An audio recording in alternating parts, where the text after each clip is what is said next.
Señoras y señores, tengan ustedes muy buenos días y sean muy bienvenidos a una nueva edición de Ciudad Viva. Aquí estamos con estas mujeres que todos los días nos sorprenden con sus atuendos. Qué maravilla esto de no vestirse 2 días igual, ¿no? Qué cosa bárbara. ¿Quién pudiera? No podría hacerlo en mi vida, nunca. Qué memoria hay que tener, ¿no? Qué memoria, además, porque es bárbaro. Pero mira Pilar con estos tonos, con este tono de vino, Bordeaux, está bien, de vino, Bordeaux. no de vino. Pero además yo le dije Cabernet y me dijo Bordeaux. Buah, la apuesta por Bueno, allá le dije arriba. Burdeos. Muy bien, Bordeaux, claro. Oporto también. Sí. Oporto, otra zona maravillosa Hermosa de vinos. sí, de Portugal. Pero Qué más, lindo Que lugar. probé es más además botella, porque ¿no? Más uno botella, piensa... No, ¿Más qué? es más botella, no tetrabric, digo, por la elegancia. No. Obvio. No, digo, claro. Yo no puedo creer Pero, que no, uno no, esté no, hablando vino de de estas copa, cosas y el vino de señor copa sabe- y no de vaso. Vino de copa, Sí, exactamente. que es así como se toma, ¿no? Pero eso, Sí. eso revela cortarlo. también la trayectoria y la edad, ¿no? Porque uno cuando tiene 20 puede... va creciendo en el gusto. 41, el otro día le di una caja. La corté con los dientes como se debe hacer, así está en la Constitución. En la Constitución, Se abre con los está muy dientes. bien. Y bueno, no va la edad, Pilar. Usted dice Que uno va, a el medida vino que sí uno se va avanza en la añejando. vida, va probando distintas cosas y me parece que es interesante, ¿no? Ajá. Bueno, pero el vino en tetrabric existió toda la vida. Que no viniera en tetrabric es otra cosa. Ah. Pero cuando ibas a comprar el vino suelto al almacén, Sí, señor. Sí, señor. El vino, el vino suelto, Ahora no compro vino suelto y me gusta probar distintas, ¿no? y que estaba divino porque era con el mismo embudo. Ibas a comprar el vino suelto, Antes- el porque aceite antes había- suelto, todo lo que era líquido suelto era con el mismo embudo. Es verdad, y ahora, bueno, por otros motivos volvimos a eso, pero realmente antes había una gran... ¿Se acuerdan las damajuanas? Las damajuanas Sí. volcadas para abajo y ahí pelota de 10. sacaban realmente. Claro. Pero bueno, cuando fui Pero, a Oporto sí. tuve la posibilidad, pensé que Oporto era un solo vino y hay una cantidad de, Ah, de Sí, variantes. es muy lindo la visita a las a bodegas. las bodegas, Es una re ciudad lindo. hermosa. Hermosa, de es de Portugal. las más lindas que he podido recorrer. Con el río atravesándola, partiéndola en dos, la ciudad. Y el la puente de verdad San que Luis precioso. es hermoso. Di- Luis, di- Luis primero, no me acuerdo cuál. Kilómetro 64, ¿no? Muy lindo lugar. San Luis. Vamos a comenzar entonces más con lejos una que nueva fui yo. sección que se va a llamar Los viajes de Pilar. Los viajes de Pilar, Sí, está sí. muy bien, está muy bien. No, me hizo acordar, le quiero mandar un saludo a Chicho, Lecoqui Sarabia, el amigo de Chicho nos vendía un vino clarete cortado, año 95, era hermosa la detonada. De esos que te quedaba la lengua pintada por Rasposo, dos ¿no? generaciones. Tomabas a las 10:15 y te despertabas a 7:30 de la mañana, o sea, volvías en sí así. Chicho, gracias por esa adolescencia, marca. esa juventud, ¿no? 3.000 trompadas, había 3.000 una marca que era muy bueno. Era tremendo. Muy bueno tremendo. también. ¿De dónde lo sacaría el Tremendo. Chicho ese vino? Bueno, y Tania, que está bien con un toque de vino, pero más bien cortado ese vino. Sí, el que se corta es el que no viene en botella. Estamos todos de acuerdo. No, vamos a comprar una botella Y para cortarlo cortarlo. Y qué Por rico Dios. que es el 7 y 3, ¿no? Claro. No soy muy, ¿sabes? No, del 7 y 3 no. Es demasiada la diferencia. Demasiado. Y sí, vamos a hacerlo más livianito.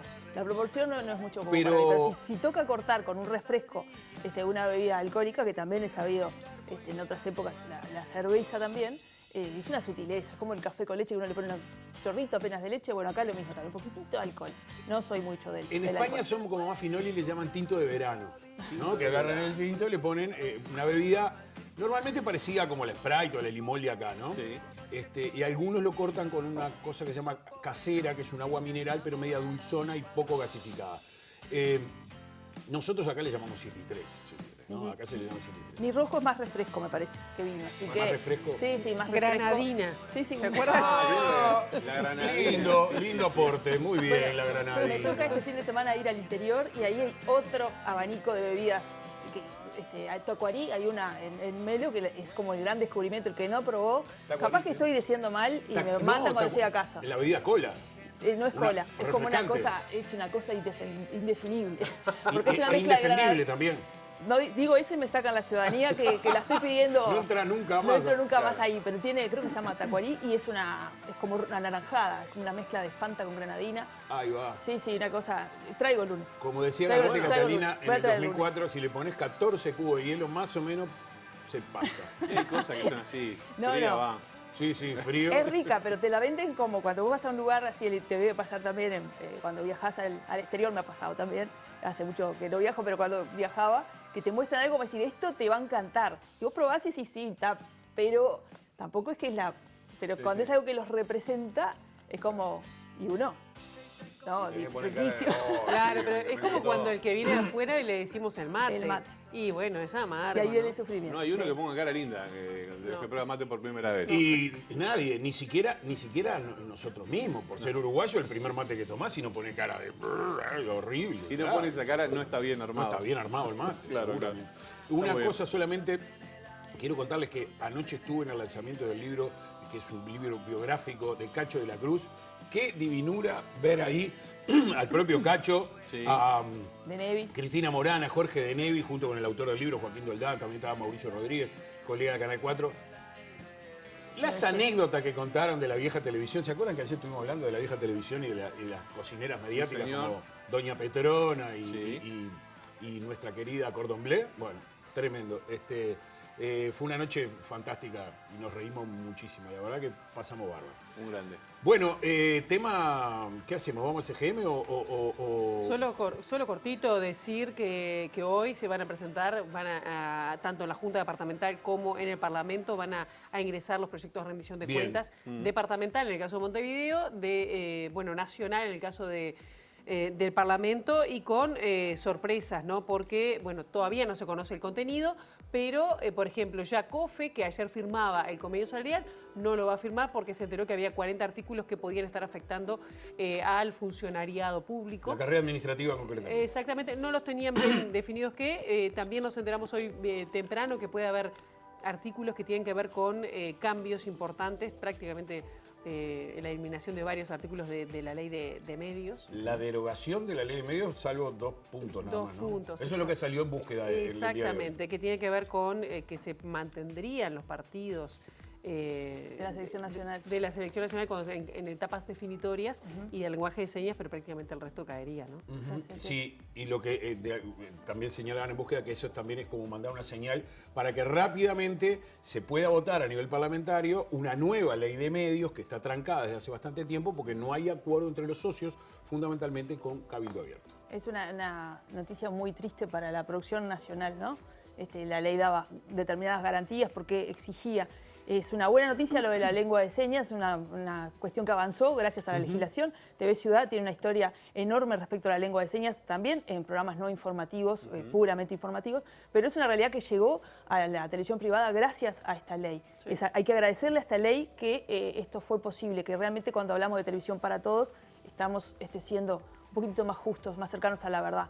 Así que, y bueno, y hasta que justamente las dos cosas que a la mayoría de la población esperaba, por un lado gratifica y por otro lado es como, capaz que es para que no mires lo otro, ¿no?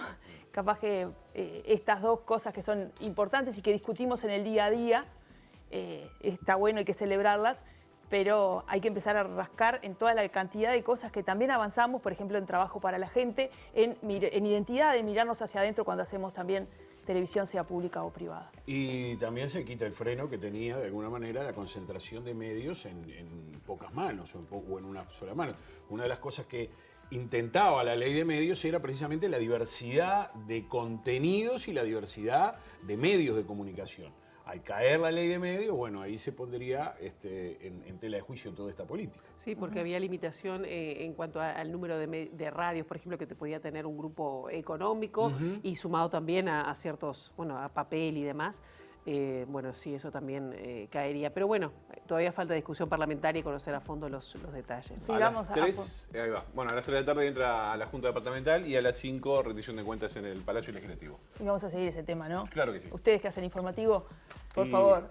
Y acá también lo traemos, ¿eh? No, ya sé, pero digo en el momento de cuando Le entra trajimos a cositas de discusión y cofre todo. recién sacadas del horno. Está bien. ¿Quiere cosas recién sacadas del horno? A ver. Porque me voy puertas afuera para ver cómo está el tránsito de la ciudad y para eso recibimos a nuestra compañera Lucía Gómez desde el Centro de Gestión de Movilidad. Bienvenida, ¿Cocina, Lucía. Gómez? ¿Cocina? Dije. Cuando yo pregunto si cocina. Ah, Me dijo el horno. Buen día. capaz que cocinás, Lucía. Buen día. Yo sí cocino. Ah, muy bien. ¿Cuál es Ya la me ganó. especialidad de Lucía Gómez, por ejemplo? Bueno, no, especialidad no tengo, me sale bien todo. Ah. Muy bien. Lucía, esa es la actitud. Sí, totalmente. Contanos cómo está la ciudad a nivel de tránsito hoy. Muy bien, esto es lo que me tiene que salir mejor ahora para informar cómo está hoy la capital. Bueno, en primer lugar comentarles que hubo un siniestro en la Rambla y Tabaré. está obstruyendo un poquito la circulación hacia el centro. Ya tanto personal inspectivo como bomberos estaban trabajando allí en el lugar, así que bueno, es probable que en un ratito ya quede despejado, pero bueno, quienes tengan que circular por esta zona, tener en cuenta esta información y extremar aún más la precaución. Además, para hoy están previstos algunos cortes de tránsito por la zona de Punta Carreta. Se va a estar trabajando en Obligado, así que esta calle va a estar cortada entre 21 de septiembre y la avenida Sarmiento hasta las 17 aproximadamente. Y por la zona de Goes, la calle Rivadavia va a estar cortada entre Polié y Requena hasta aproximadamente las 14 horas. Y ahora les comento una información sobre el reempadronamiento de vehículos. A quienes tengan que reempadronar su vehículo en la Intendencia de Montevideo, hasta el 31 de agosto de este año el trámite va a ser gratuito, así que todas aquellas personas que se agenden antes de esta fecha, sin importar si la fecha que logren agendar sea para después del 31 de agosto, el trámite va a ser gratuito, así que bueno, se pueden agendar a través del teléfono al 1950 4000 opción 2 o también pueden hacerlo a través de la página web de la Intendencia de Montevideo. Para este momento están quedando fechas disponibles para septiembre, así que bueno, la agenda, comentarles, abre los miércoles a las 9 de la mañana, así que bueno, también a estar atentos a esta información. Hasta aquí todo por hoy, que tengan buena jornada y nos reencontramos mañana. Hasta mañana, Lucía, gracias por esa información. Vi ese accidente. Se dio una camioneta contra un contenedor y qué maravilla esto del Centro de Gestión de Movilidad, que ya, yo lo vi hace un ratito y ya lo tenemos en la pantalla. Esperemos que no haya pasado nada y que te esté bien por ahí también. Un menú digno de Lucía Gómez podría ser canelones de Carnelli y de postre durazno. Qué lindo. Y después, lindo, si le pega el bajón, agarra casi noni y mete la siestita. Sí, ¿No? pero casi noni, esa sería Por eso, pero una usted siestita ve ahí. frustrada. Qué buen jueves tienen, Estamos- Me gustó. Tomá, Carnaval 2023. Estamos ahí, estamos hablando. Llévenme. Bien. Bueno. Y no sé cómo entonces le pueden decir al clima, pero bueno. Qué tiempo loco. Claro. Sí, ya está ¿Qué tiempo loco, taroco?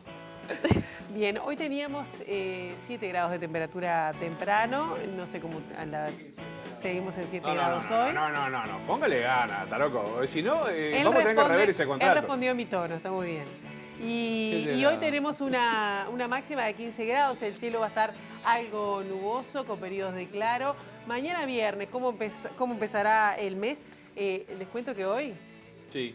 damos paso a la segunda mitad del año. Ahí está. Ya, Hoy.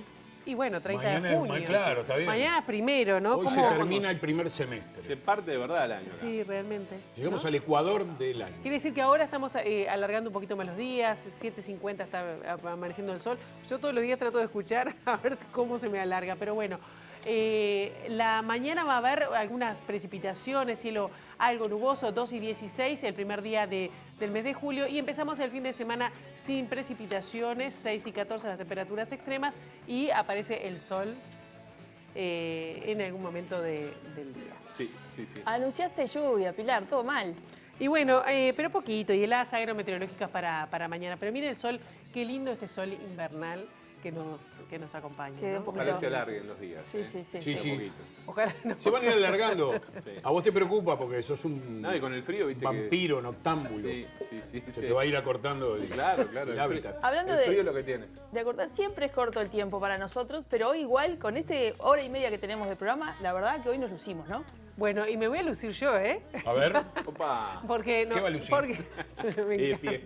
Hoy están OPA, payasos, vamos a estar en Charco, además de las recomendaciones de esta semana, vamos a estar con un grupo de payasos que se llama Hospitalarios. Vamos a tener representantes de uno, van a presentar ahora, porque ya se vienen las vacaciones de julio, a partir de la semana que viene, por lo menos para los liciales, y bueno, se abre una cantidad de espectáculos en distintas salas de Montevideo. OPA Payasos va a estar en una sala, en la Sala Verde concretamente, pero además vamos a enfocarnos a la tarea que ellos hacen a nivel hospitalario, ¿no? Que es mucha desde hace mucho tiempo y le cambia, el día a quienes están internados, que no es fácil, sobre todo a nivel de de niños y de niñas. Yo no sé si es el origen, pero me remite a aquella película de Patch Adams. ¿Cómo no? Robin Williams. ¿Cómo no? Con Robin ¿No? Que Williams. se ponía la nariz de payaso, iba y llevaba un poquito de alegría ahí a los pacientes que estaban internados. Y uno sabe además lo importante que es el estado de ánimo claro. para la salud, Incluso mucha tanto gente que está física sola, por ejemplo. como mental. Sí. Sí, será importante, ¿no? A veces cuando uno viene bajoneado dice, levanta esa cara y a veces eso ya te cambia. Bueno, eso es lo que intentan hacer también Muy bien. OPA. Y lo hacemos entre nosotros, ¿no? Cuando uno a veces viene medio mal, arriba, ¿no? Te cambia el día. Sacuda. Aquí tenemos una colección de chistes muy malos para Sí. levantar. Y está bueno, voy a seguir tu recomendación de la vez pasada de Charco de ir al Solís a ver la de Pinocho Rutén, pero esta también me interesa, es para niños más chiquitos creo, pero se vienen 2 semanas de sacar a pasear sobrinos, así que viene bien, sobrinos y sobrina, así que voy a estar atenta a tu recomendación.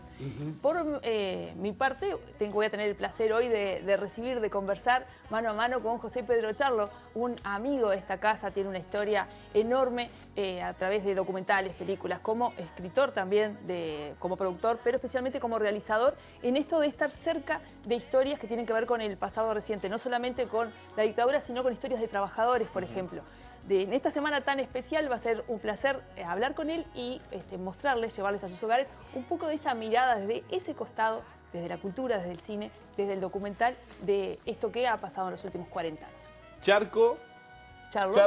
Charles Carrera nos visita en un rato. Vamos a estar hablando con Marcelo Fernández a propósito de la situación de Catón Natí, las declaraciones de autoridades que han pasado por Fiscalía en estos últimos tiempos y este contrato de concesión de la terminal portuaria que se extendió hasta el año 2081. En las últimas horas han aparecido nuevos detalles, declaraciones de autoridades que la cosa está bastante confusa. Bueno, vamos a ver cuál es la opinión de uno de los denunciantes, ¿no? Que, cataloga como ilegal este acuerdo en la terminal portuaria. Todo eso después de la pausa aquí en Ciudad Viva. Cha. Ya nos faltó.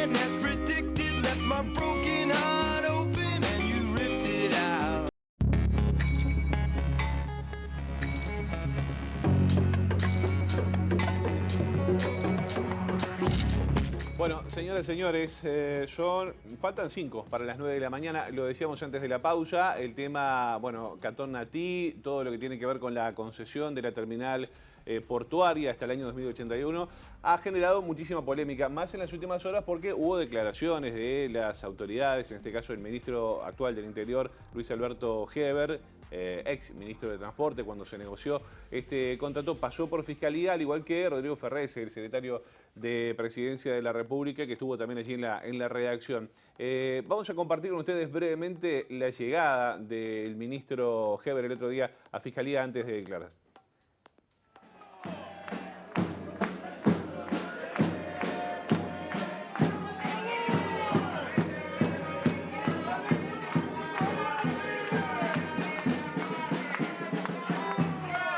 Estoy muy contento, muy orgulloso de lo que hicimos en el puerto, que va a ser bueno para el puerto y para el país.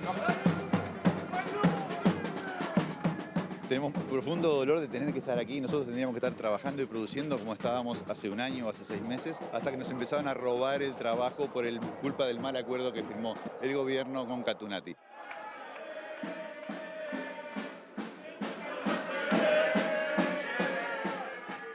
Lo que veían ahí era la llegada del ministro del Interior, Luis Alberto Heber, a Fiscalía antes de declarar, y también la palabra de Diego Larrie, que es uno de los voceros del Sindicato de Trabajadores de Montecón, que tiene unos 108 trabajadores que están justamente en seguro de paro, a raíz de toda esta situación que generó este contrato y demás. Y ya está con nosotros el senador del Frente Amplio, Charles Carrera, uno de los denunciantes por parte del Frente Amplio en el marco de esta situación. Charles, bienvenido. ¿Qué tal? Buen día. Buen día, muchas gracias por la oportunidad de diálogo. Un gusto para mí estar aquí con ustedes y con toda la audiencia. Un placer recibirlo, Carrera. Hubo declaraciones en las últimas horas también que tienen que ver con autoridades portuarias, pero ¿qué reflexión le merece lo que veíamos de arranque? Esto que decía Heber, que fue un muy buen contrato para el país. No fue un muy buen contrato para el país. Es un contrato pésimo, inconveniente. Perjudica al país, perjudica a la economía nacional. Esto genera perjuicios a 2 o 3 generaciones de uruguayos. Yo siempre pongo el ejemplo de mi hija, que es una bebé de 11 meses. Cuando este contrato culmine, va a ser una mujer de 60 años. Y yo no voy a estar acá para que tengamos dimensión cuando hablamos hasta el año 2081. Es un contrato pésimo y el puerto Montevideo, que es la principal entrada de productos y de salida del trabajo de los uruguayos, hoy es una zona de conflicto. Es una zona de conflicto, como veíamos, por los trabajadores que están luchando por los puestos de trabajo, porque a nosotros el presidente, el ministro, las autoridades del puerto nos dijeron que se iban a generar puestos de trabajo, pero por ahora, a más de un año de celebrado este acuerdo, casi un año y medio, no se generó un puesto de trabajo. La empresa Catón Natí maneja ya el 80% de los contenedores, que es el principal negocio del puerto de Montevideo, y no ha invertido un peso. Los famosos 455 o 460, en algún momento se habló de 500 millones de dólares, sí, son 444. Ese es el plan de negocios que presentó la empresa Catón Natí a la Administración Nacional de Puertos, que la Administración Nacional de Puertos también hay algunas irregularidades, en mi opinión. La Administración Nacional de Puertos se tendría que haber expedido, analizado el plan de negocios y lo aprobó en forma tácita. Estamos hablando de la mayor inversión, según las autoridades, en el puerto, pero resulta que la administración, el que tiene que defender el interés de todos los uruguayos, no lo analiza. Ustedes, si van a contratar a alguien que les levante una pared, un constructor, un albañil, le van a pedir un presupuesto y ese presupuesto lo van a controlar, que sea esa obra que les van a hacer. Bueno, acá el Estado, la Administración Nacional de Puertos actuó con total desidia, no lo analizó y lo aprobó en forma tácita. Ahora, tanto lo hemos escuchado a Luis Alberto Heber, hemos escuchado al senador Gandini, sostienen que las irregularidades son anteriores, son del periodo de la administración frente amplista, que había cedido en una especie de monopolio de hecho la operativa del puerto de Montevideo a Montecom.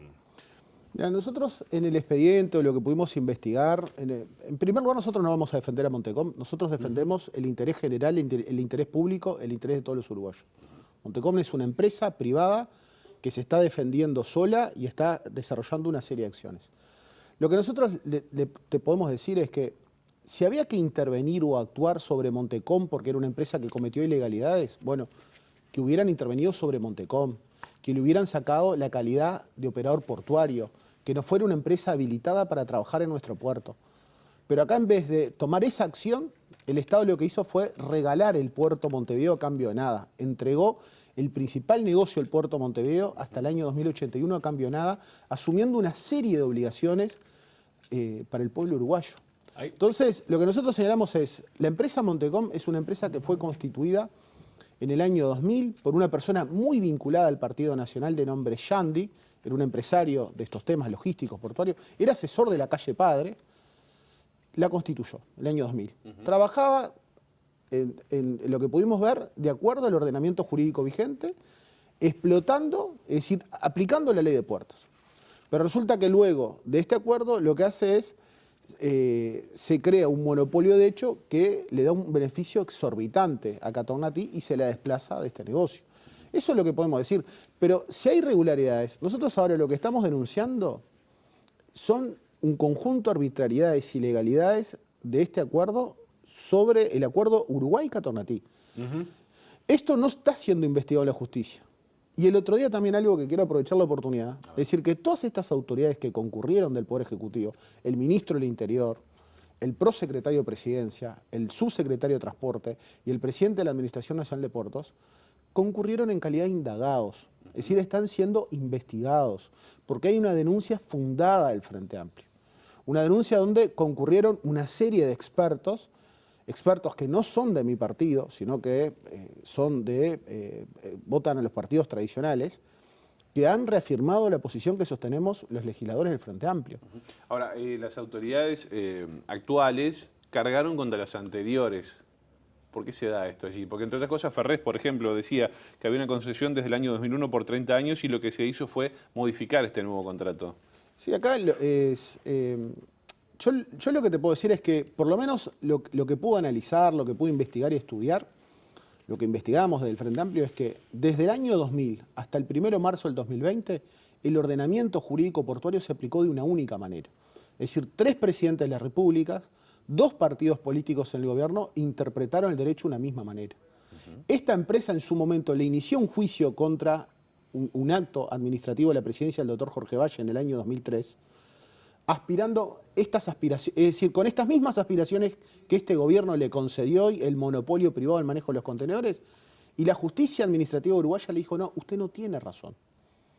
Y por eso fue que este acuerdo todo se celebró con total falta de transparencia, con secretismo, sin comunicar a nadie, ni del Partido Nacional, a los demás integrantes del Partido Nacional, ni al Partido Colorado, ni a Cabildo Abierto, ni a la comunidad portuaria, ni a los funcionarios del Ministerio de Transporte, lo que decimos nosotros, la memoria institucional, los funcionarios de la Administración Nacional de Puertos. Porque si el ministro Heber le hubiera preguntado a sus funcionarios, los funcionarios le hubieran dicho, ministro, usted esto no puede hacer, porque esta empresa le inició un juicio contra el Estado uruguayo y perdió. Nosotros ya tenemos una posición sólida de cómo se interpreta y cómo se aplica el derecho. Lo que dijo el TCA en el 2008 a Catón Natí, usted no tiene derecho en el manejo exclusivo o preferencia en el manejo de los contenedores. Eso fue lo que le dijo el TCA. Y eso es un acto firme y eso pesa muchísimo en la en el Uruguay y en el exterior si vamos a hacer valer esa sentencia. Ahora, eso justamente eran las razones esgrimidas en un principio por el presidente de la calle Pou, que Uruguay le cede la operativa portuaria a Catunasi justamente porque había un juicio que andaba en la vuelta, que había una amenaza de un juicio. Para evitar ese juicio. Sí, Pero ahora el actual ministro del Interior y ex ministro de Transporte, Luis Alberto Heber, lo que dice que no es por el juicio. O sea, contradice al presidente de la República y sostiene que es por la gran inversión que ellos van a hacer, que había que darle algo a cambio. Sí, incluso ayer en el medio de noticias, Heber decía, ¿no? Naturalmente algo tenemos que dar. Ese es el Algo a título. Acá esto fue mutando, ¿no? Esto yo lo catalogué como la gran estafa. Es lo que anuncia el presidente de la República el 2 de marzo, donde ahí dice, se evitó un juicio que no pasó, una amenaza, porque nunca existió ningún documento presentado, no pasó una amenaza, no hay un estudio económico que diga, esos 1.500 millones de dólares, esto está bien, este valor es así, tiene derecho, es decir, no se analizó. No hay un jurista, salvo el doctor Rodrigo Ferrés, no hay un jurista del Estado uruguayo o contratado por el gobierno uruguayo que haya opinado sobre esto. Los que opinaron son abogados de parte, son juristas contratados por Catón Natí, que es el doctor Durán Martínez, el doctor, Del Piazzo, entre otros juristas, que nosotros nos enteramos de boca de Heber, porque Heber en la Comisión de Transporte el 21 de abril dijo, nosotros tenemos todos los informes, y está todo a disposición de la oposición. A los 15 días vuelve Heber al Parlamento y dice, tenemos que cuidar la posición del Estado uruguayo. Entonces, lo que vemos nosotros es que acá se mintió. Nunca se dio una explicación racional. Pero el presidente mismo parte de esa base. Se evitó un juicio, no pasó de una amenaza. Se logró la mayor inversión, que todavía les dije, ya les señalé, es decir, estamos a la fecha que estamos y no se invirtió un peso todavía en el puerto de Montevideo. Se iban a generar puestos de trabajo. Y no se ¿Había generó plazos puestos de para eso? Habían plazos, nosotros eso le hemos interrogado al ministro de Transporte acerca de las inversiones porque habían tareas que se había comprometido en el plan de inversiones en este año y le dijimos al ministro, nosotros queremos ir al lugar, queremos ver desde el punto de vista, hacer como una inspección ocular, queremos ver si la empresa va a cumplir con las inversiones prometidas en los plazos. Y el ministro se negó a contestar todas las interrogantes que hicimos los senadores del Frente Amplio en la comisión, aduciendo que hay funcionarios que están siendo denunciados y no quiere hacer más gravosa la situación de esos funcionarios. Carrera, usted cuando comenzábamos la nota ponía el ejemplo de su hija, ¿no? Que hoy tiene 11 meses y cuando se termine esta concesión va a ser una mujer adulta.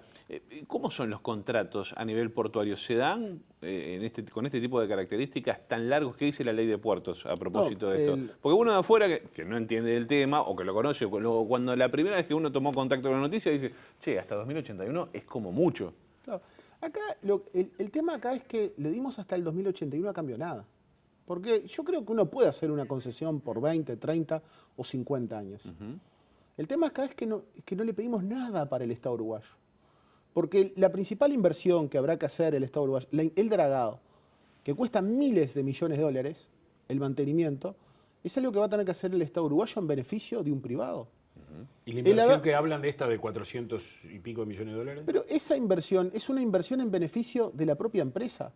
Porque la empresa, para tener un monopolio, que hoy no puede cumplir con todos los servicios, porque hay un atraso muy importante también en el puerto de Montevideo. Hay barcos que están esperando más de 40 horas. Hay un portacontenedores que en mayo esperó 101 horas para que le dieran piso y tuvo que saltar el puerto de Montevideo e irse al puerto de Buenos Aires. Es decir, 101 horas. Eso es un costo brutal, pero más es ineficiencia, eso es mala imagen para el país. Claro. ¿Y por qué tiene que hacer esta inversión esta empresa? Porque necesita consolidar el monopolio privado. Entonces, esta inversión es en beneficio de la propia empresa. Después, el Estado tendrá que hacer un montón de inversiones en beneficio de la empresa y no en beneficio del país. ¿Uruguay gana algo con esto? La verdad, nosotros le hemos pedido explicaciones a las autoridades y no nos han explicado. No nos han explicado qué es lo que gana el Uruguay. Porque en realidad acá lo que gana es que se consolida un negocio multimillonario a favor de un privado. No hay una vieja máxima que dice no hay mejor defensa que un buen ataque, y desde las tiendas oficialistas hoy están atacando al Frente Amplio, y esto se ha convertido en un cruce de declaraciones que evidentemente el tema se está dirimiendo en otro lado, que es en la justicia, Es así como justamente, dices tú.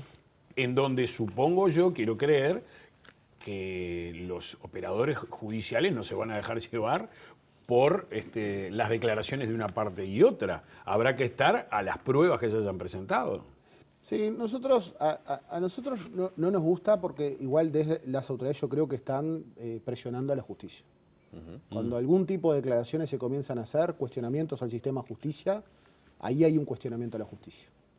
Nosotros confiamos en el sistema y hemos entregado una serie de documentación, hemos aportado muchísima prueba y testimonios y documentos que defienden la posición del Frente Amplio. Eso les quiero dejar claro. Y lo otro es, ellos siguen con ese relato de que es todo responsabilidad del Frente Amplio. Pero acá hay un acto indigno, que es un acto de entrega de la soberanía nacional, donde se entrega la principal puerta, que es la razón de ser del Uruguay, el puerto de Montevideo, el principal negocio a un privado, se le entrega el reglamento de atraque buques, porque un país soberano, porque esto también hay consecuencias hasta el año 2081, el reglamento de atraque buques, cómo es el tránsito en el puerto de Montevideo, está dentro de este acuerdo. Yo si lo quiero modificar como país mañana, como ejecutivo, tengo que pedir la autorización a un privado. Y eso es algo de decir, una aptitud de la soberanía, es que si yo soy un país soberano, yo dicto mis leyes, mis reglamentos y mis decretos sin pedirle autorización a nadie. Claro. Y acá le vamos a tener que pedir autorización a un privado. Y eso es un acto indigno de este gobierno. Y nosotros decimos, es la mayor entrega de soberanía de la historia reciente. Es decir, esto es muy grave esta situación. Uno aprende desde la escuela que el puerto uruguayo es la entrada a la región, uno de los más requeridos y cotizados. Y hoy hay una consecuencia preocupante, perdóname Josema, Sí. que ya lo hablamos y ya nos despedimos, que es el tema de los trabajadores, ¿no? De los trabajadores de Montecón que están en el seguro de paro. 108. Se les aseguró a los trabajadores que no solamente no iban a quedar sin trabajo, sino que además se los iba a contratar, que iba a haber trabajo para todos. Es más, que iba a haber más puestos de trabajo creados, y todavía eso no sucedió. Y realmente es preocupante, porque no está, me parece bueno, 100 familias o más de 100 familias que dependen de esos ingresos, de ese trabajo, y que no están siendo contemplados. A nosotros nos preocupa mucho la situación, la dimensión social que le decimos nosotros. Nosotros lo que estuvimos analizando es que hay unas 700 familias que pueden perder su trabajo en un momento que está complicada la economía.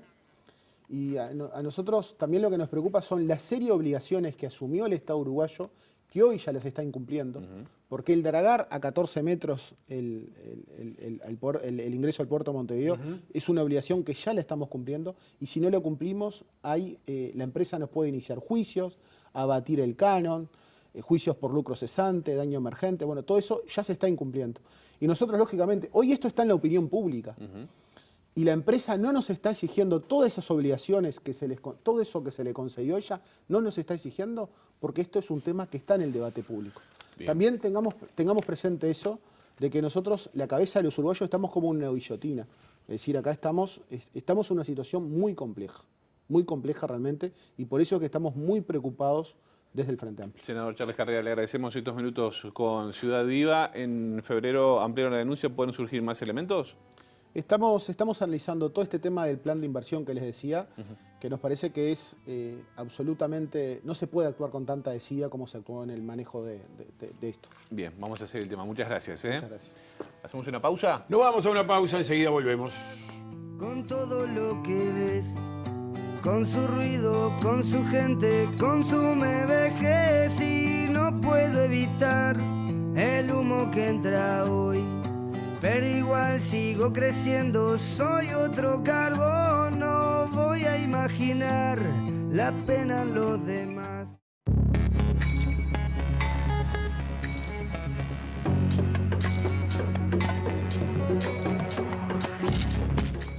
Y es un placer para esta casa, para este programa y también para mí, porque eso pasa cuando entrevistamos a buenas personas, a gente en la que nos sabemos mirarnos en la vida cotidiana. Y eso pasa con José Pedro Charlo, documentalista, escritor, productor, realizador de el cine y la televisión nacional, que supo tener su camino también en esta casa.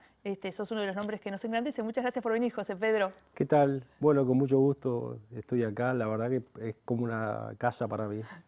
Nos gusta que lo sientas así. Y la idea nuestra era invitarte, no hablar desde los grandes pedestales, porque tu perfil bajo y tu perfil humano sabemos que no va por esos costados, pero sí para una semana tan especial en la que estuvimos recordando lo que fue el golpe de Estado y también todo lo que se vivió en esas épocas de la dictadura cívico-militar, está bueno mirar ese costado, ese papel que ha jugado el cine, que ha jugado la televisión para la recuperación y el archivo de la memoria.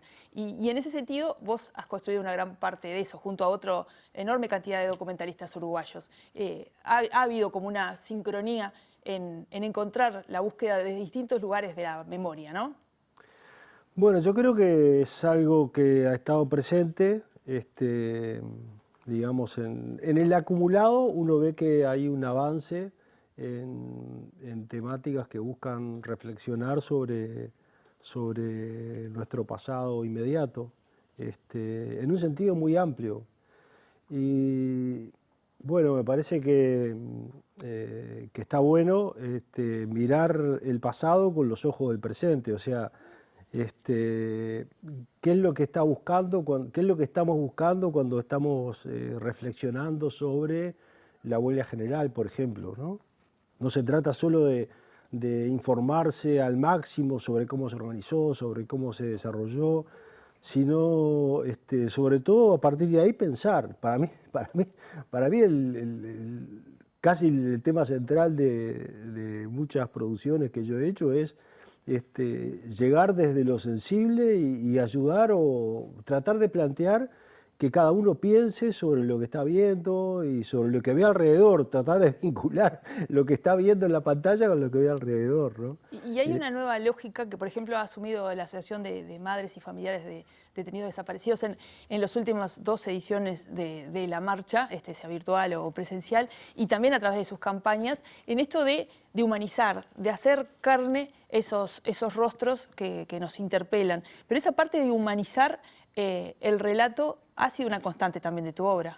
Bueno, yendo, por ejemplo, en la película que más tiene que ver con las circunstancias actuales, la recordación del golpe de Estado, la huelga general, a mí me importaba mucho cuando hicimos a las 5 en punto, bueno, que las caras de algunos de los referentes más importantes de ese momento fueran conocidas, eran caras que no estaban presentes y que quedaran en los registros de esas caras y de esas personas hablando. Me parece que no es la llegada fría del nombre y muchas veces de repente no está la foto, no se sabe cómo hablaba. Eso me parece como muy importante, que acerca a la persona, le da una dimensión humana, ¿no? Entonces eso facilita como entrar a pensar en términos concretos de cosas que se pueden hacer, no de algo que vino gente muy especial a organizar y hacer, sino algo que tiene una dimensión que está en el nivel de gente común. Y la última de tus producciones, de tus grandes producciones, que es El Almanaque, también va en ese costado, ¿no? De una historia que te lleva a pasar por la piel, por el alma, por la vida propia, esa vida en cautiverio, que vos también supiste vivir, claro, ¿no? Claro, sí, es que me parece que hay como una parte, cuando se tratan temas, siempre estamos tratando la mayoría de las veces, los documentalistas estamos tratando temas que en alguna medida ya pasaron, pero que enriquecen la mirada del hoy, ¿no? Yo el otro día miraba, después de bastante tiempo, miraba entera a las 5 en punto. Entonces hay un momento donde Antonio Iglesias, que es un referente, porque bueno, no solo referente como sindicalista, como carnavalero, porque ahí fue donde se reunió el grupo que decretó formalmente la huelga. Entonces él habla y dice, bueno, con una expresión como de que tenía mucha fuerza, dice, bueno, nosotros teníamos disponible una flota de 5 o 6 autos, ¿no? Entonces yo lo miraba en el momento y me reía, ¿no? Porque bueno, de repente acá mismo en este espacio tenemos una flota. Tenemos una flota, ¿no? Y vos ves las fotos de ese momento no sé, hay fotos de 20, 30, 40 fábricas de gente con grupos de 30, 50, 80 obreros, y vos decís, bueno, pero esto es ¿no? Es otro país. ¿Qué pasó acá entre eso y lo que tenemos hoy? Bueno, tenemos que pensar en las formas actuales, pero te instala en la realidad y te hace pensar acerca de los cambios, ¿no? No, y a mí me llama mucho la atención que vos has participado de alguna actividad organizada por los liceos, ¿no? Claro. Se da esto de proyectar documentales sobre la memoria reciente y entregársela a gurises que no han vivido absolutamente nada de eso. ¿Cómo ha sido ese tipo de experiencias? Y estar abierto a ver, a recibir nuevas versiones, ¿no? Porque, claro, en el canal mismo se han hecho algunas producciones que yo he visto que me parecen muy interesantes sobre qué piensa, qué sabe un joven de 20 años, 25 años sobre lo que pasó, qué le trae a la cabeza, si lo inspira para algo. Eso me parece como muy, muy interesante. A mí me pasó de tener algunas devoluciones de videos hechos por estudiantes a partir de algunas intervenciones mías, que me encantaron, ¿no? Por ejemplo, porque contame algo. Salir a buscar gente que no le había pasado nada en la dictadura, eso me parece un punto de vista muy interesante. Bueno, cómo era su vida, qué era lo que hacían, si tenían cuidado, si no tenían cuidado. Me parece un punto de vista como muy interesante. Bueno, historias de clubes de fútbol atravesando ese periodo, o sea, que iban a la historia chica, digamos, ¿no? Que es también el punto de vista que a mí me interesa como desarrollar más, que es la vivencia en lo concreto de sectores de la población, digamos, o lo que habitualmente se llama como la gente de abajo, los sectores más populares, ¿no?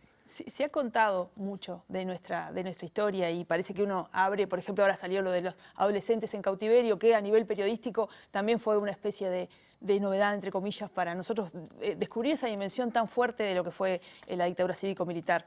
Pero a nivel de la producción, ahora me decís con esto de los gurises y también, bueno, en parte me lo contestaste, pero ¿qué te parece que ha faltado contar? ¿Hacia dónde está yendo hoy desde tu mirada, que me imagino consumís mucho cine nacional? No, yo creo que hay como una mirada bastante abierta y que hay que como que estimular o dejar que haya la expresión más libre sobre la realidad inmediata, ¿no? Y ahí van saliendo cosas. Yo miro las cosas que yo hice o las que trabajé hace tiempo y veo como que hay distintas puntas a desarrollar que yo no las voy a desarrollar, de repente hay otro que lo hace. Por ejemplo, mirá, hay una foto muy emblemática de cuando requieren a los 51 dirigentes de la CNT, ¿no? Durante la huelga general. Y ahí hay una sola mujer dentro de las 51 fotos. Y de esa mujer, junto con Universindo Rodríguez, Universindo Rodríguez fue trabajó mucho conmigo en toda esa serie de trabajo que tiene que ver con el movimiento de trabajadores, del movimiento sindical. Y Guarcino trató de saber sobre esa mujer, que es la única en 51, y no logró que nadie le dijera algo sobre quién era, qué hacía. O sea, ni el nombre. Y bueno, el nombre aparece en la requisitoria, ¿viste? Pero se van abriendo como puertas que se pueden tomar o no, pero sobre el rol de la mujer, ¿no?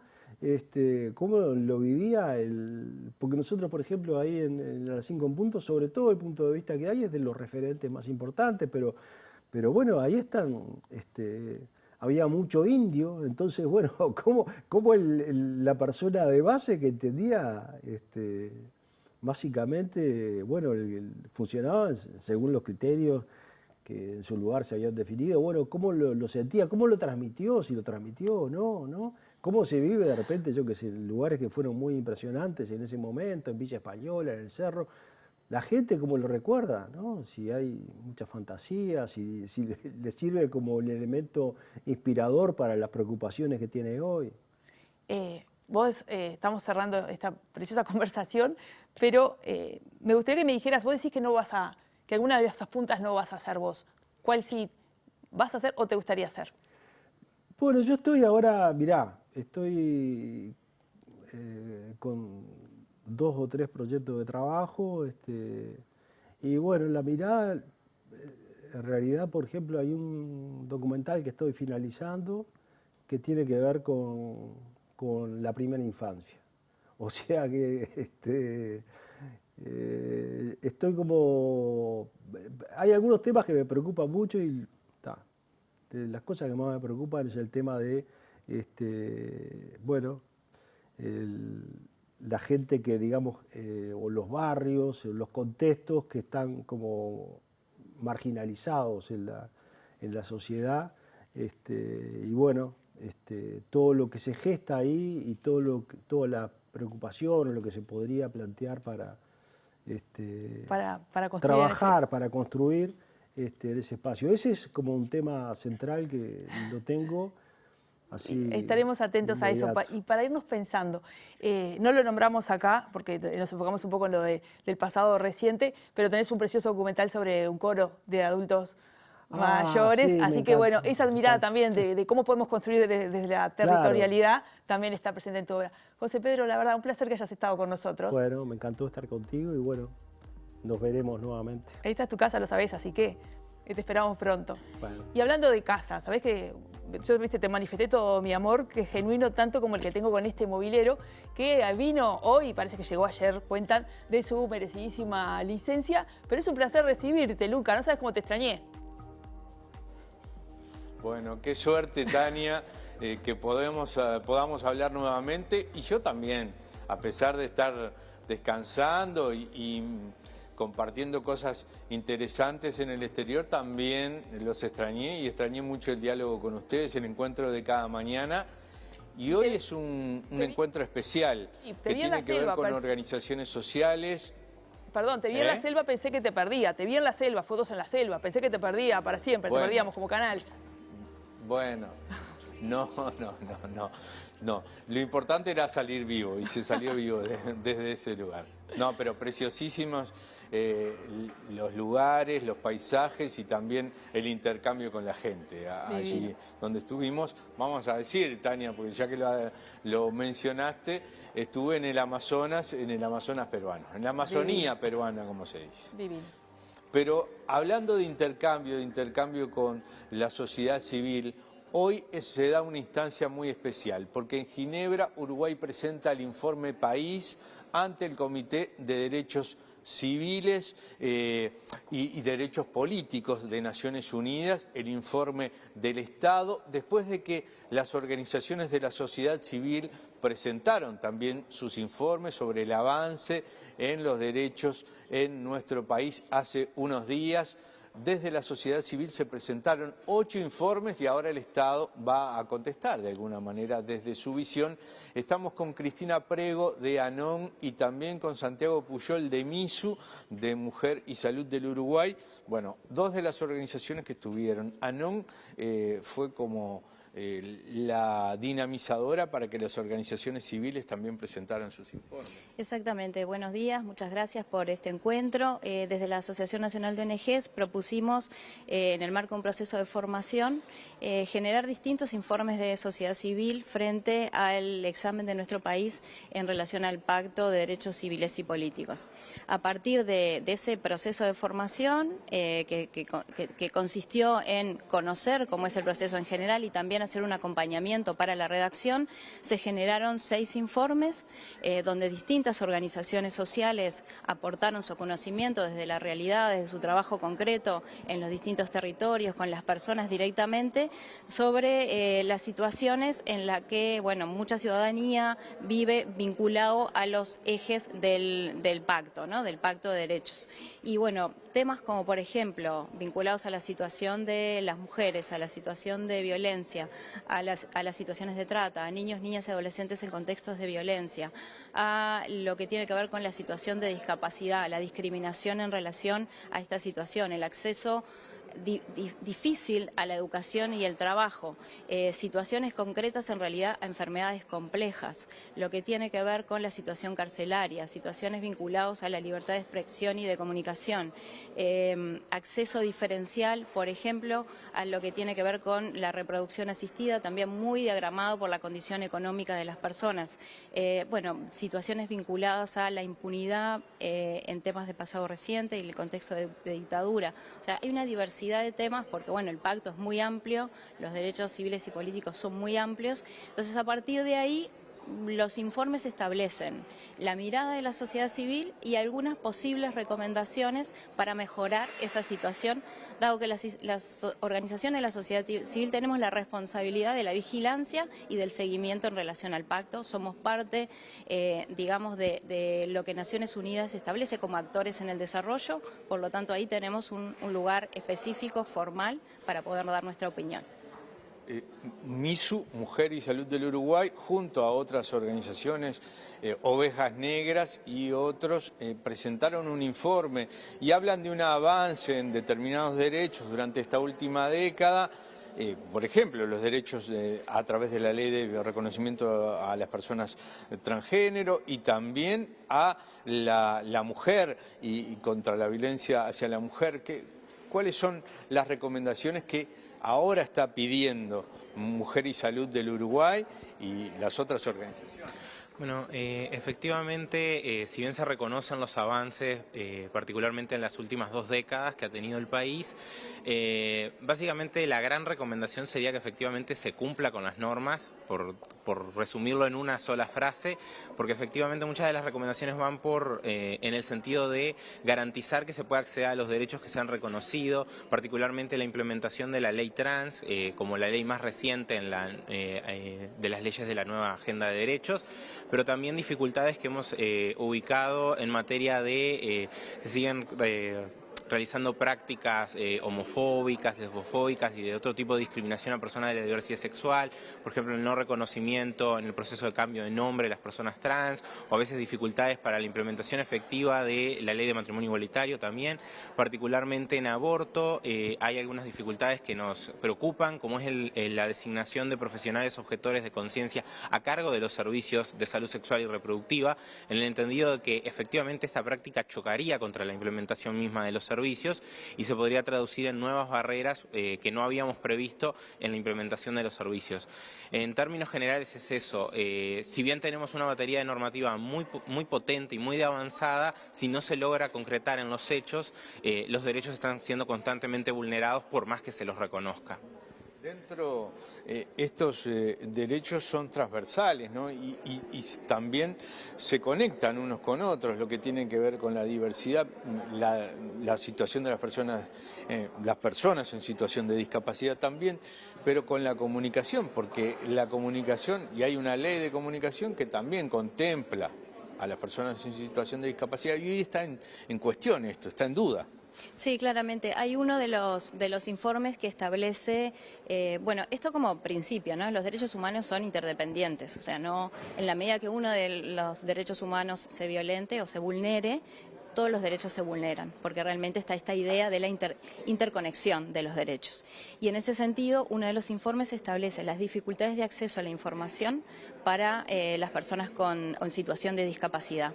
Es un planteo muy fuerte por algunos de los grupos que hicieron estos informes, porque realmente no es posible ejercer los derechos civiles y políticos si no hay un acceso igualitario a la información, en el sentido de que toda la información esté atravesada por esta mirada donde no haya barreras para acceder a esta comunicación y donde todas las herramientas que se puedan poner a disposición para que cualquier persona en cualquier contexto, en cualquier condición pueda acceder a la información necesaria para tomar decisiones y para poder ejercer sus derechos civiles. Esto no es vinculante, ¿no? Lo que pase, las recomendaciones, ¿cómo es el procedimiento? ¿Cuánto tiempo tiene Uruguay como Estado para responder? Uruguay firmó de forma voluntaria en el 69 o 67, no recuerdo bien, pero en uno de esos años, el pacto. Por lo tanto, se autoexige a cumplir el pacto. O sea, eso es ley en nuestro país, por lo tanto, cumplir el Pacto de Derechos Civiles y Políticos eso es de obligación del Estado uruguayo, desde el momento que lo firmó, y es una firma voluntaria. ¿Cómo ese pacto se va implementando? Bueno, el país va construyendo las herramientas para esa implementación y Naciones Unidas tiene, digamos, esta misión a partir del comité de generar recomendaciones y seguimiento a todos los estados del mundo, o a todos los estados en realidad que han firmado el pacto, para que implemente el pacto de acuerdo a los condicionamientos que tiene el propio pacto y a los lineamientos de Naciones Unidas, que es un acuerdo. Por lo tanto, el nivel de obligatoriedad se lo da el propio país cuando lo firma. El país se autoobliga a cumplir el pacto. Ustedes ven que aquí están llegando los representantes de las organizaciones civiles y van a participar en directo en esta transmisión de lo que esté siendo el informe del Estado uruguayo allá en Ginebra y van a intercambiar nuevamente. Vamos a quedarnos aquí para compartir parte del arranque de este informe. Hay diferentes representantes, está Matilde Rodríguez de Gutiérrez Ruiz también por aquí, diferentes personalidades que vinieron a observar lo que contesta el Estado uruguayo a las organizaciones civiles. Divino, Luca, qué divino esto de la integralidad y esto de poder ser también testigo desde este lugar de periodismo de eso que está sucediendo allí, que tiene tanto que ver con esta construcción diaria que realizan estas organizaciones. Muchísimas gracias, Luca, y nosotros te dejamos a vos, pero nos vamos también puertas afuera del estudio de TV Ciudad para otro rinconcito de este programa Ciudad Viva, que es el Club Cultural Charco, porque allá está nuestra compañera Pilar Teijeiro, como siempre, con estos jueves de entrevistas y recomendaciones. Pilar, la pantalla es toda tuya. Gracias, Tania. Realmente un placer venir, como todos los jueves, aquí en Ciudad Viva. Estamos en el Club Cultural Charco para recibir recomendaciones y que más mejor hacerlo de la mano de Francisco Astori. ¿Cómo andás, Francisco? Buen día, Pilar. ¿Todo bien? ¿Y vos? Muy bien. Bueno, ansiosa por ver qué es lo que nos tenés preparado para hoy, que ya les digo que me tiene comprada, ¿no? Porque solo por la tapa. Por la estética, sí, claro. La recomendación de hoy es una autobiografía de la pintora inglesa Celia Paul, que está escrita por primera vez en 2019 y editada por la editorial Chay. Es una editora independiente argentina en el año 2021. Quizás es una mención especial, estábamos hablando recién sobre la editorial. Se dedica esa editorial hace un par de años a recuperar o encontrar textos realmente maravillosos con una calidad y un sentido de la estética muy desarrollado y hace unas ediciones muy lindas desde el punto de vista, vos lo estabas diciendo recién, ya desde la tapa con unas fotografías maravillosas y unas traducciones muy buenas. En este caso la traducción es de Esther Grosso. Bueno, Celia Paul narra su autorretrato, narra su autorretrato ahí y el eje central de ese libro es una tensión que ella siente, ella es pintora, entre desarrollarse como artista y dedicarse a los vínculos afectivos, primero como pareja, después como mamá y después en un segundo plano también como hija y como hermana. Ella en esa tensión narra que es fruto de su deseo, obviamente, dedicar energía a sus vínculos afectivos, pero también es fruto de su deseo desarrollarse como artista y en ese sentido necesita en palabras de la autora, proteger la soledad, construir ciertas paredes, levantar ciertas paredes, porque es en esa soledad en donde ella se conecta con su arte y puede desarrollar su arte. Incluso parafrasea a la propia Virginia Woolf en el sentido de la necesidad de tener un cuarto propio. Y entonces el libro trata de esa peripecia que ella va recorriendo a lo largo de su vida desde que es joven y se empieza a construir su carrera como artista para convertirse en artista y ser reconocida como tal. Claro, no es fácil porque en el caso de la autora, de la pintora, del artista, no es que sea tan fácil decidir a qué ocuparse, sino que además es musa inspiradora y pareja de un pintor mucho mayor, de un tutor mucho mayor, ¿no? Exacto. Lo cual entra mucho más en conflicto, porque entra en conflicto hasta con su propia vínculo de amor y de inspiración. Es cierto. Mutuo, ¿no? Ella tiene en esa tensión de la que hablábamos y que vos perfectamente estabas describiendo ahora, ella inicia una relación amorosa a los 18 años con su tutor universitario, que es Lucian Freud, que ella con 18 años se vincula con una persona de 55 años. Estamos hablando de la escena artística del Londres de la década de los 80. Freud, que me imagino que es pariente de Sigmund bueno, Freud. es ascendiente, tiene como ascendiente directo a Sigmund Freud, pero también habla de la calidad narrativa de Celia Paul, que no hace ninguna referencia a eso en ningún momento, sino que uno investigando después se puede encontrar con ese dato. Porque de alguna manera Lucian Freud es importante en sí mismo para Celia Paul y para esta historia, más allá de ese vínculo familiar, que obviamente es trascendente, pero es importante en sí mismo como pareja y por su obra. Es un pintor súper reconocido, es uno de los pintores más cotizados del siglo XX, de la segunda mitad del siglo XX. Y entonces, claro, Celia Paul entra en un conflicto ahí. El propio título del libro dice por qué se termina decidiendo por tratar de desarrollar su carrera como artista y tratar de ser reconocida como tal, pero es reconocida principalmente como musa inspiradora de Lucian Freud, antes que como artista. Y ella narra que se decide a escribir este libro a los 60 años, cuando después de morir Lucian Freud, empiezan a mencionarla a ella como su musa inspiradora y en ningún momento la mencionan como artista. Claro, acá yo veo, bueno, es un libro que tiene fotografías, que tiene imágenes de retratos de la propia autora. Y ahí, antes de empezar, me había llamado la atención, ¿no? Muchas mujeres terminaron convertidas en grandes musas de los grandes artistas por su soltura para entregarse y su talento para la quietud. Sí, esa es una de las frases. Está en el prólogo. El prólogo es una de las partes más lindas del libro. Yo recomiendo que si se entra en este libro, que te mencionaba recién, es uno de los libros más lindos que leí este año, se empiece por el prólogo y después de leerlo se vuelva a leer el prólogo. Es alucinante. Esa frase está ahí en el prólogo y termina siendo un caso particular de esto que decías vos, ¿no? De cómo las mujeres han tratado de salirse de ese lugar de objeto, de musa inspiradora, para tratar de convertirse en artistas, las mujeres artistas. Bien. Entonces, para una mujer artista, fundamentalmente para una mujer joven artista, que en Uruguay por suerte hay cada vez más, este libro debería ser un libro ineludible. Bien. Celia Paul, autorretrato, entonces de Chay Editora, gracias por la recomendación. Por favor, un placer. Y seguimos aquí en Charco, ¿no? ¿Cómo no? Vamos a una pausa y venimos con más para compartir con ustedes.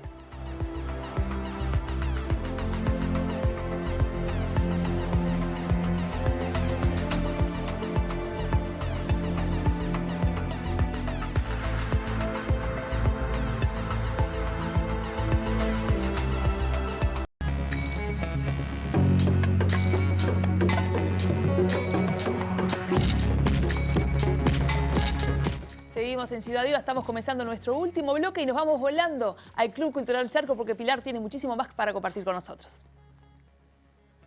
Efectivamente, Tania, muchísimas gracias. Seguimos aquí en Charco compartiendo un rico té y con invitado, porque estamos recibiendo con muchísimo gusto a Sebastián Báez de OPA Payasos, que va a presentar, vamos a hablar de muchas cosas, ¿no? Porque tiene una tarea que excede los escenarios, que además los vamos a ver en TV Ciudad, pero no me quiero adelantar, pero en las vísperas prácticamente de las vacaciones de julio tienen una propuesta en la Sala Verde. Sebastián, un gusto que estés con nosotros. ¿Cómo Muchas estás? gracias, Pilar. Muy bien. Bueno, muy contento de estar acá. Bueno, realmente el gusto también es nuestro. ¿Qué es lo que van a presentar ustedes en la Sala Verde, que se llama Boticario? Boticario, exactamente. Boticario, que son justamente nuestras pequeñas historias de payasos de hospital. Ese es el nombre largo, más familiar es Boticario. Y eso, vamos a estar ahora en temporada de vacaciones de invierno. Reestrenamos este fin de semana y después vamos del 9 al 17, todos los días de vacaciones, 16-30 horas. Y eso, Boticario en realidad es como una suerte de resumen, de síntesis del trabajo que hacemos en hospitales desde hace ya varios años, unos 5 o 6 años. ¿Y cómo traen eso a la escena para que sea, bueno, me imagino que hacer pensar, pero sobre todo hacer reír, ¿no? Total, total. Queremos mostrar un poco como ese mundo de intimidad que sucede en los encuentros justamente entre esta troupe de payasos, de artistas que van a realizar las intervenciones y el público que está ahí en el hospital, que obviamente es un público muy particular, porque no está yendo a ver un espectáculo, ¿no? Entonces, también desde ese lugar lo que tiene que ver con la dramaturgia del espectáculo tenía que estar como bien cuidada, como resaltada la parte más poética también. La risa, obviamente, que tiene que estar, que es parte del lenguaje cómico de los payasos, pero también esos otros lugares que habitualmente uno no asocia tanto con los payasos o por lo menos con las intervenciones adentro del hospital. Claro, porque no es lo mismo, por lo que estuve también viendo, payasos, le decimos acá payasos, ¿no? Pero digo, son clown, ¿no? Que tienen como otra, digamos, no sé si otro pensamiento, otro marco Sí. atrás de lo que quieren transmitir. ¿Cuántos son los que están ustedes trabajando y cómo surge esa recorrida, esa creación de payasos de hospital, payasos hospitalarios? Total. Bueno, fue medio azaroso. En el grupo ahora, en el elenco somos 5 payasos, payasas arriba del escenario. Está formado por el grupo de 4 payasos que vamos a los hospitales y tenemos una artista invitada que viene, que es uruguaya ella, Florencia Santangelo, pero viene de Río de Janeiro, está radicada allá y está trabajando con un grupo de payasos de hospital de allá. Bueno, y ahí armamos un poco el elenco para el espectáculo. Después, la formación creo que fue aleatoria entre cada uno de los artistas y también bastante azarosa. En mi caso particular, me acuerdo hace unos 10, 12 años que estaba terminando la escuela de teatro y me llegó una invitación a que estaban realizando estas prácticas en el Maciel, me acuerdo, y medio que no tenía mucha idea tampoco de por dónde iba y allá fui. Y bueno, y fue realmente una experiencia que me cambió la vida y me acuerdo que el primer día salí sin haber terminado de entender mucho qué era lo que había pasado, pero salí con esas ganas de hacer eso el resto de mi vida. Mira. Y más o menos sucedió, fue sucediendo. ¿Y Obviamente, todos sí. tienen esa formación en arte, dramática, de actoral? Bien, sí, ¿O no? escénica sí. Escénica sí. Capaz que alguien más está más perfilado para el lado del circo y en todo lo que tiene que ver con manipulación de objetos, malabares, acrobacias. Hay otros compañeros, compañeras que están más vinculadas a la danza. Sí nos nuclea el código del payaso, la actuación del payaso o del clown. Claro. Tal cual decías vos, que eso, son marcos como diferentes, pero también están muy familiarizados. Claro. ¿Y cómo es que trabajan, por ejemplo, ese acercamiento en el caso de, bueno, lo hacen con adultos, pero también lo hacen con chicos y sobre todo pienso que el acercamiento debe ser diferente, no sé cómo lo trabajan ustedes, pero sobre todo cuando además están pasando situaciones muy complejas, Totalmente. ¿no? ¿Cómo es que ustedes se preparan? ¿Hablan antes con los médicos, con el personal de enfermería? Totalmente, ¿Cómo es? sí, tal cual. Bueno, trabajamos como en 2 etapas. La primera siempre tiene que ver con presentarnos en las enfermerías, presentarnos con las direcciones de los hospitales. Eso es como una primera etapa de llegada al hospital. Y después sí mantener esta comunicación constante con los equipos médicos. Una segunda etapa, eso lo hacemos más de civil, llamamos nosotros, que es justamente sin el personaje, ¿no? Como la parte de la producción, digamos, de la intervención. Después sí ya es la parte de la intervención propiamente dicha, que ahí es día a día, jornada a jornada, en donde tenemos una primera consulta breve con los equipos de salud, con la gente que está en la enfermería, y después sí es un trabajo muy sutil de sala a sala o espacio a espacio, de preguntar, de evaluar, a ver cómo está el clima en esa sala para hacer la entrada. Y ahí justamente está un poco más como lo artesanal del trabajo artístico, que es justamente hacer como una suerte de lectura del ambiente.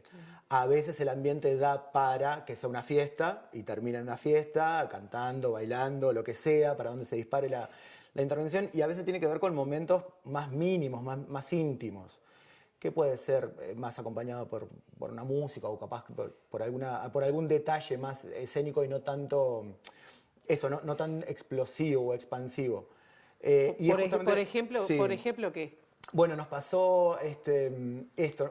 Una vez nos llamaron, nos avisaron de que había una chica que estaba recién ingresada y que estaba con muy poca movilidad y no terminaban de dar cuenta si estaba con la conciencia muy activa. Claro.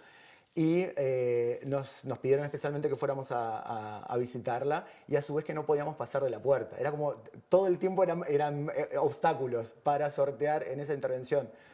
Y en realidad estábamos con mi compañero, con el payaso Rómulo, y lo que hicimos fue acercarnos hasta la puerta y empezar a ver cuál era la relación, el vínculo que se podía generar. Y ese vínculo era muy chiquitito, muy sutil, y terminó sucediendo una cosa así como de lanzarnos besos desde la puerta, y ella empezó como despacito también a generar un mínimo movimiento, pero eso obviamente era absoluto en ese momento.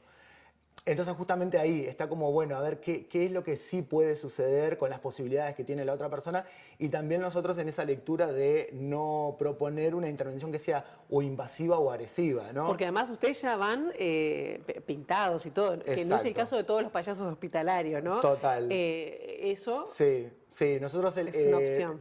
Estéticamente decimos que vamos con nuestras galas de visita, es nuestra versión clownesca elegante, justamente por esto, porque vamos a visitar a alguien que está del otro lado y que va a recibir una visita, y como se hacía antes, ¿no? Bueno, uno para ir de visita tiene que ponerse con la elegancia, con la mayor elegancia posible. Y justamente jugamos un poco en ese lugar, en el formato cómico de los payasos, entonces sí, capaz que hay alguna ropa que está medio desajustada o alguna expresión de la cara que está un poquito más remarcada. Tratamos de que sea sutil también en esto de, a veces sobre todo con el público infantil, en el Pereira. ¿Dónde están ahora trabajando? Sí, estamos en el Pereira, que vamos miércoles a miércoles, y hasta antes de la pandemia estábamos trabajando en el Español también. No volvimos todavía por una cuestión ahí de ajustar. El Español fue sede COVID. Convertido en centro de referencia COVID. Sí. Entonces, nada, ahora estamos como viendo a ver cuál es la mejor manera de volver. ¿Y los vamos a ver en TV Ciudad? ¿O no se puede contar? Y eso cortito porque tenemos que ir cerrando.